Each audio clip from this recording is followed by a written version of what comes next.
Juga saya pikir tidak kalah menyita perhatian masyarakat, yaitu adalah mengenai Dijen Perumahan, pagu indikatif tahun anggaran 2025 untuk Dijen Perumahan senilai 4,53 triliun dari yang diusulkan senilai 21 triliun. Kegiatan prioritasnya antara lain adalah pembangunan rumah susun, rumah khusus, PSU, perumahan dan BSPS. Nah Pak Menteri, kita tahu bahwa saat ini terkait dengan perumahan ini masyarakat kita sedang lagi viral-viralnya nih, lagi banyak banget dibahas. Pertanyaan saya Pak adalah apakah ada data tentang kebutuhan rumah bagi pekerja di Indonesia? Misalnya bagi ASN, bagi pekerja swasta, lalu berapa yang selama ini bisa dipenuhi ya? Karena sebagaimana kita ketahui bahwa kementerian lembaga yang memimpin untuk sektor perumahan ini adalah Kementerian PUPR. Apalagi Pak Menteri juga merupakan Ketua Komite Tapera, yang ini terkait juga dengan Tapera yang kami di Komisi 5 ini paling banyak ditanya oleh masyarakat dan wartawan.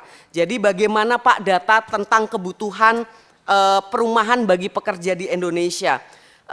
Karena selama ini saya belum menemukan hitungan data yang detail mengenai proyeksi kontribusi Tapera bagi kebutuhan perumahan para pekerja baik ASN maupun pekerja swasta. Pertanyaan saya Pak yang juga ditanyakan oleh masyarakat hanya ada dua saja Pak. Yang pertama adalah hitungan gap atau kebutuhan yang bisa dipenuhi oleh Tapera itu seperti apa? Saya mohon ada perhitungan detail dari Dirjen Perumahan, misalnya ya untuk ASN bagaimana, untuk pekerja swasta juga bagaimana. Dan yang kedua Pak, ada nggak sih Pak, ini saya lihat wawancara Pak Basuki di mana-mana kalau ditanya Tapera, ini jawabannya tuh kok tidak firm gitu.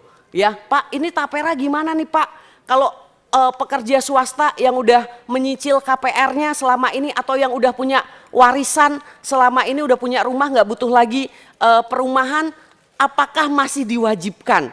Nah ya kan, terus kadangkala ada beberapa dari pemerintah yang mengatakan ya itu kalau yang mampu nanti untuk subsidi yang tidak mampu. Mohon maaf Pak, subsidi itu kewajibannya negara, bukan sesama warga negara memberi subsidi. Kalau sesama warga negara namanya gotong royong gitu. Dan alangkah malunya negara yang tidak mampu hadir untuk menjawab dari tantangan yang masyarakat hadapi. Jadi Pak, mohon penjelasan tentang Tapera karena saya yakin di sini banyak wartawan, masyarakat juga menanti soal itu.